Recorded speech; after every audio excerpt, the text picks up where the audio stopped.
Looking at my watch, I have about 23 minutes to have an intense conversation and give you as much information as we can, an in-depth analysis of what is happening in the country.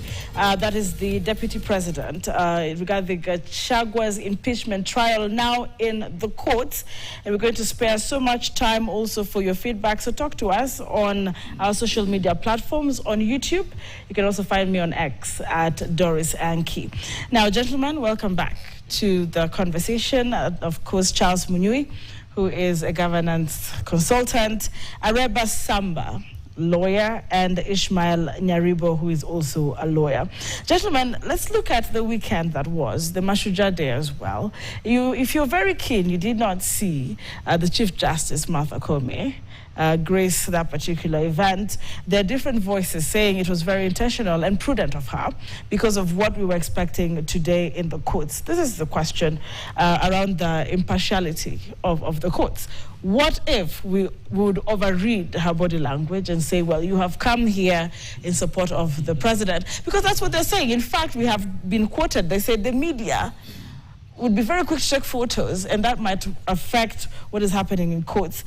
Charles Munyui, do you think this would be the case? Would it not make a difference if the Chief Justice, Martha Koome, graced the event as well in Kwale, together with President Ruto? If she did, people would be talking. The fact that she did not, people will still keep talking. I think the issues of law are clear issues of the law, and I think her being there and even failing to empanel and giving that responsibility to someone else, it is possible they are related. Are we sure she delegated these responsibilities to her deputy at this point? That can only be the reason as to why she empaneled. I think the discussion is not whether she delegated. It is a question of whether the delegation was procedural. All right. Yeah, and within the law. I think that's the issue. Other issue, there is no way that the DCJ is going to insubordinate her boss and panel anyway. That would be crazy, for lack of a better way of putting it. So I think, obviously, at times like this, everything is looked at twice, 3 times, 50 times to just pick something and then run with it. And I think that is why Kenyans need to be assured of several things here and there, because you can imagine the interests that surround this issue. Again, we keep saying, this is a first one. This has never happened in this country. So people are picking a lot of things, and unfortunately, there is very little information out there. No public participation, civic education, all those, they don't happen.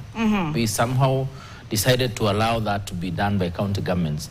And I can say they're doing a very short work of it, if at all they're doing any work in terms of helping Kenyans understand governance. All right. Yeah. Kenyans are talking about confidence in the executive. Remember when we had the back and forth between the opposition or minority and the executive, and we had Kenyans on the road in 2023. And then we had the NADCO report. Kenyans lamented that they were nowhere in that agreement. Now, we saw the parliament do what they have to do with the finance bill, etc. And now the voting and, of course, impeaching Deputy President, there's a concern then that the legislature and the executive are on their own.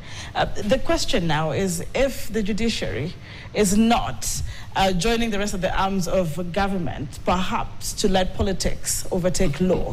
Let me hear from Areba in that regard, because this is the stage where we are at now. This is all Kenyans are looking at now. You know, when you look at our history as a country, we come from a history of very big suspicion.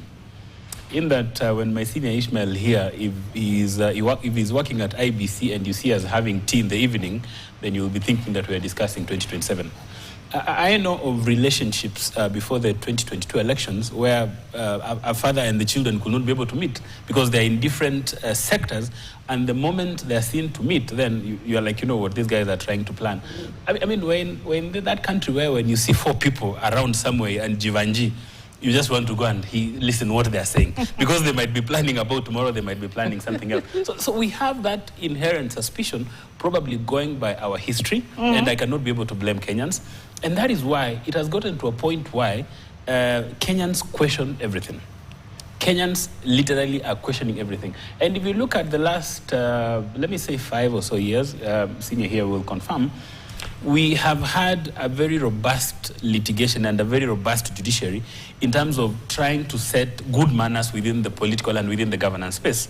I mean, if you just draw back, this is the time we have seen presidential pronouncements being thrown out, when you've seen works of parliament being said, you know what, stop, you can't do this. I mean, for the last 5 years, things have really changed. And that is why today, if you see the proceedings in court, you are getting person X being enjoined, person Y being enjoined, because each and every person wants to participate in this process of trying to set the record straight. I mean, of course, we are questioning the issue of judicial authority, and when you read the Constitution, you realize, I think, 159, and then when you go back to Article 1, judicial authority is derived from the people. So people are moving daily to try and exercise their authority through the courts. And that is why, let me tell you, Kenyans will keep on questioning some of these things, and it's within their right.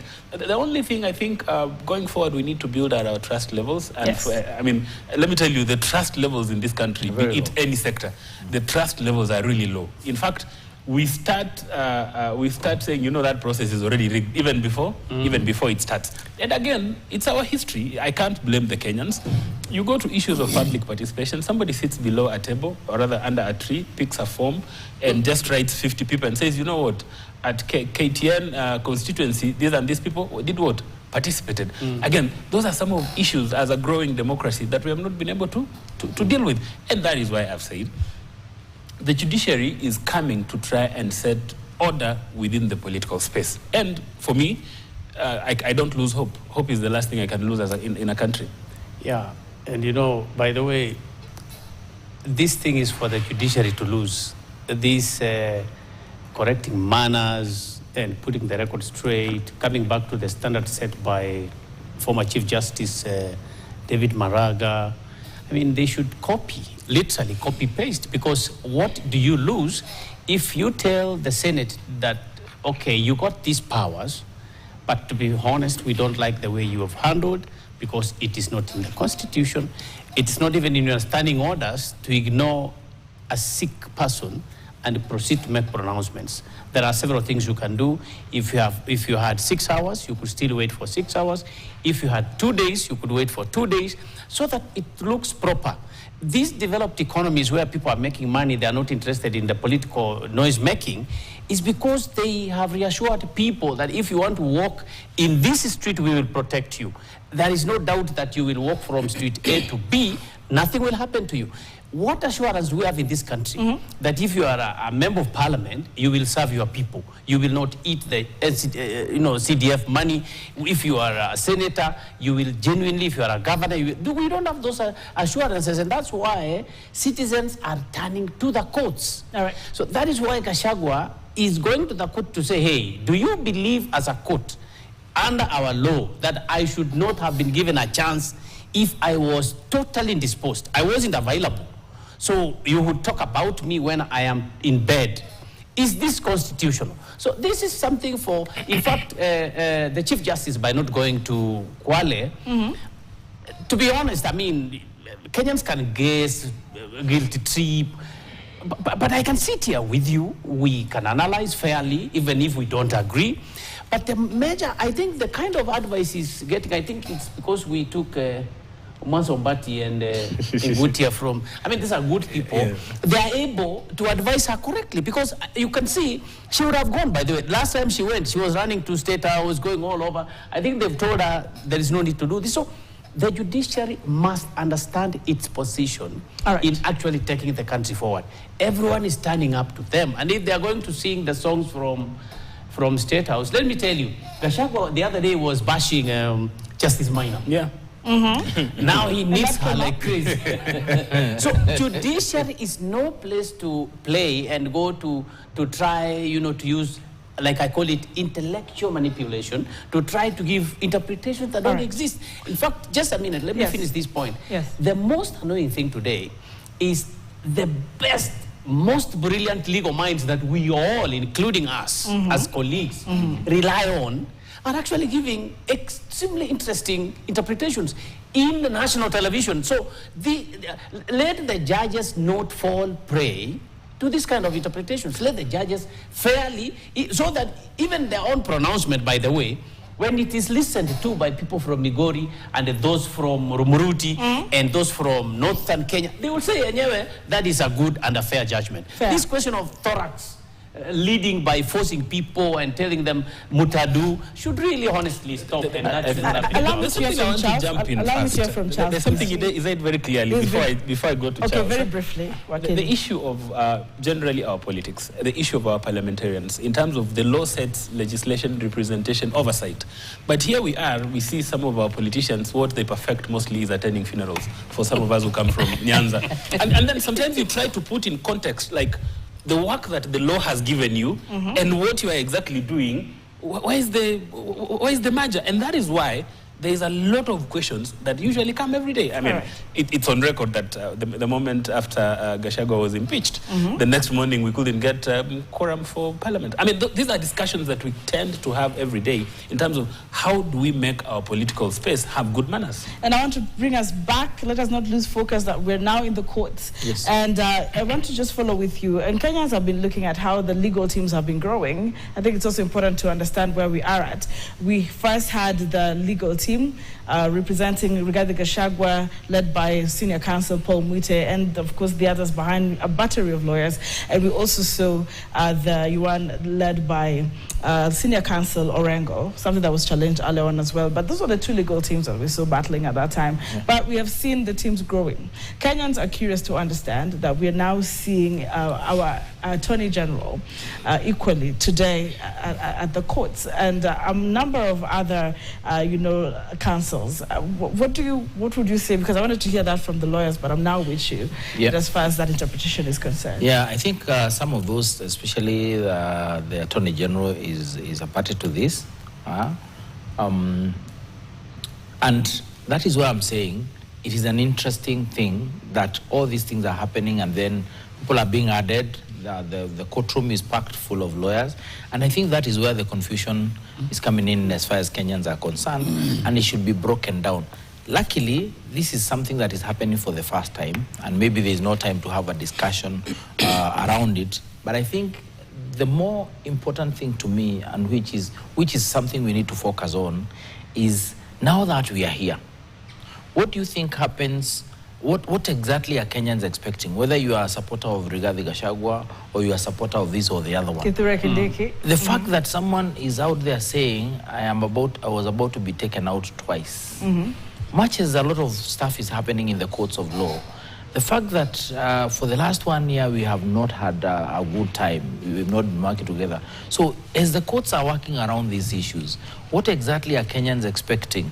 At what point are these two, in the event that happens, but going Charles, to be glued together? I'm sorry to interject. No, I'm sorry to interject. This example you have brought in, Rigathi Gachagua did not appear before the DCI. He was invited to record a statement, but he also had the courts to attend to. I am saying... You brought it into the statement. I am saying Rigathi Gachagua has claimed it publicly. Yes. We are not dealing with that. So how he deals with that in terms of now pursuing, so that it can be established whether that actually did happen, and then it's he's protected and it is taken care of, because it's a criminal act in the first instance, assuming it happened. All I'm saying is that pronunciation, and then the process that we are seeing, we are looking at, all of us are focused on, is geared to either bringing these two gentlemen together as the principal assistant to the president and the president, or separating them permanently, as it were. So I think that is also an issue that we need to look at. So, because how does Kenya look like after all this is said and done, after the jokes, after all this? Because there are Kenyans who have a lot of hope, that have hinged a lot of hope on what's going on here. And if we leave that out there, people will be shocked and go like, I thought this is going to happen. But what is the bigger picture? So I just wanted to actually reiterate what he said. Where is the country going? If you are calling the deputy president to the DCI headquarters, and he has a heavy matter he is handling in the High Court, I think what kind of spirit are we creating in the country? Why can't you give... I saw when Trump was being prosecuted in the US United courts. States. These people treat you with dignity, and they like, okay, fine, when are you available? We'll be available, we are giving you next week, the other week you can come. Here, you want to make somebody look like a chicken just because you have removed him from office. Just because you are not in politics, you want everybody else to look bad. as if it's... So my other point I wanted to just clarify for your viewers about representation. You know, every citizen, every guest or visitor in the country, every person has a right to representation. Right. His own advocate. So, and you can choose 2, 3 advocates. Now the burden is for the court to decide. If you have so many lawyers in the courtroom, how will you manage them in terms of how they address you? And that's why you see sometimes the judges decide, we are going to give you people not more than 6 minutes, so we will give this side 20 minutes, this side 20 minutes. You can decide how to utilize your time. But in terms of... Kelly, allow me, because we have seen different representations in court, and I don't want to lose I wanted to come to that. Yes, so that we know who in the else Senate, is in the you case. see, it's also your choice. I mean, if the Senate decided to use James Orengo, for example, senior counsel, and when they come now to the open court, that was a Senate, they come, I think it could be a matter of strategy, that there are people who might be so good to make the arguments in this Parliament and the Senate, and there are those who may wish, I mean, there's a client who may wish to take different lawyers to the court. But that also tells you Kenya has talent. I mean, let's look at it positively. Kenya has talent. But why would they could pick Samba tomorrow, they pick me another day. It's all good. But why would the nominee of this particular replacement also be represented in this particular trial today, or at the courts at this point in time? I mean, I'm talking about AG, for example. Yes. I mean, AG really represents the state, can represent the executive. Okay. But like I told you, even the state can decide to hire more than one lawyer. They may hire lawyers to be behind Dorcas Oduor so that, you know, there's so much that goes on, by the way, before a case of this nature, before somebody stands to talk. You could realize that there are several researchers who have been hired. And so my point, I don't know where you're trying to drive to. I don't think there's anything like... No, I'm trying to make Kenyans understand. Kindiki is a beneficiary of this process, so there is no way he's going to not be represented in that. I think as Senior said here. But also, even as you're explaining, it's, you know, time is moving very fast. And gentlemen, I want us to talk about the possibilities. If Rigathi Gachagua, all right, because we're looking at 2 cases here. There's a stay order that is stopping Kindiki swearing in. Is it possible that that is lifted? And if it is lifted, do we then proceed to swearing in, you know, Kindiki, and then what happens to Gachagua? I think these are some of the key things that we're looking at. I think if you look at the arguments, one of the things they've been saying is, let's preserve what we call the substratum of the matter. All right. And the substratum of the matter is the deputy presidency. But then you, depending on your interpretation of the Nairobi order, which then stays the implementation of the process, which then some advocates have argued that the implementation has already started. Others are saying the implementation has not started. But then there is that specific order that now we are popularly calling the Kerugoya Court, which was very specific that, you know what, the person of Kithure Kindiki, professor, should not be sworn into office. So in my understanding, that is the order that is stopping everything. And now that, depending on the outcome tomorrow, there will be, we go into now the discussions of the substance of that order. If then the order is lifted, Kindiki is sworn in, Rigathi proceeds on with this case to try and get recourse in terms of the long term, the long game. So it will be done. I mean, as other lawyers have argued right now, is that it's not possible to move the hands of the clock backwards. So now the only recourse which is available is to now look at the process and say, you know what, this process, then there is a feeling by the courts, it's a possibility that it was not done using the right procedures. So now the recourse is 1, probably damages, 2, privileges, 3, declaration that you are not right impeached, 4, and all that. Yeah. Interesting. And Charles, I think we only have a minute each or so as we conclude. Because then, if that's a possibility, that the stay order that stops Kindiki swearing in is lifted, according to, you know, different interpretations, and Gachagua has to move on with a fight, and he clears his name, he might not really work well with the president. Does he then resign to... That's exactly the reason as to why I think even him is aware, and even in the pronunciations, because out of his mouth he has said he's almost been taken out twice. So basically we are saying, even if anything could have happened to glue these two back together, I am not seeing how it will be possible for both of them to work together. So like my brother is saying here, the reliefs that he'll get includes maybe being able to vie in future, getting the benefits that he's owed, and stuff like that. Otherwise, if it's an interesting time. It's an interesting time. Again, remember, we cannot live forever without a deputy president. Right. It's a very tricky situation. There was a very good reason as to why it was provided for, that there should be a president, a deputy president, and in the event of this, then this one takes over. That one we cannot, that is a very serious issue of national concern and interest. And I have a feeling even the courts are aware of that. All right, you have a feeling. Yeah. I want to believe they are aware of that. I'm positive.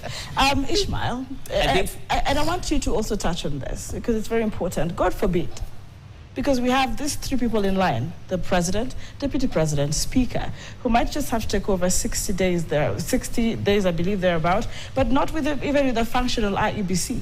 The matter of the quagmire we are in and the constitutionality surrounding it is something you might want to touch on, depending on how much time politicians and the courts also want to have this case. I think there's no guest in Jerusalem, and Kithure Kindiki is not a bad choice. By all means, he's a better fit. But he may have to wait. Our courts are very, very aware, and Kenyans are known to be very learned people, actually, globally. I think that these matters must be litigated properly, because then the question is, what if we rush to swear in somebody, and then we come back and say, no, it wasn't correct? Then what do you do with the impeachment? Because the impeachment up to the Senate is itself a complete process. So, and you can see the hardships with Sonko and Waititu. So, either that impeachment must be declared null and void, and if they want to redo it, they can redo it at their own time, or then, because you can't say that Kindiki is sworn in, and then later you find that, no, Rigathi Gachagua was actually wrongfully impounded from office. Right. Then you are justifying that there was no correct impeachment. So what would be the basis then for the new deputy president? So I think that, in all fairness, the judiciary is our last hope. All right. And it is a place that we should all look at, and the judiciary must stand up to the call. All right, let me hear from Samba, just 30 seconds. I think, as I said, I can't lose hope. This is my country. We have judicial independence, which is derived from the people. And hey, courts are not just the aesthetics. Courts are human beings who live with us. And as Senior said here, the courts will listen, quote unquote, to the ground. And at the end of the day, we're going to have a decision. At the end of the day, we'll have a decision. Charles, what are your closing remarks? Exactly that. The judiciary must function. The judiciary is, you have seen bad manners everywhere else. And I think if that now goes to the judiciary, then it will be a very bad period for this country. So to me, we must have hope in that judiciary, irrespective of all that you're seeing. You have even seen the bench sitting there being accused of not being there properly, but they are easy. So I think that's what we are looking at, that's what we are seeing, and ultimately, whatever comes out of that bench, let us appreciate it. All right, thank you very much, gentlemen. That is Charles Munyui, who's a governance consultant, for being here. Ishmael Nyaribo, a lawyer. Thank you for creating time. Areba Samba, who's also a lawyer. I wish we had more time, gentlemen. Kenyans are saying, please give them more time.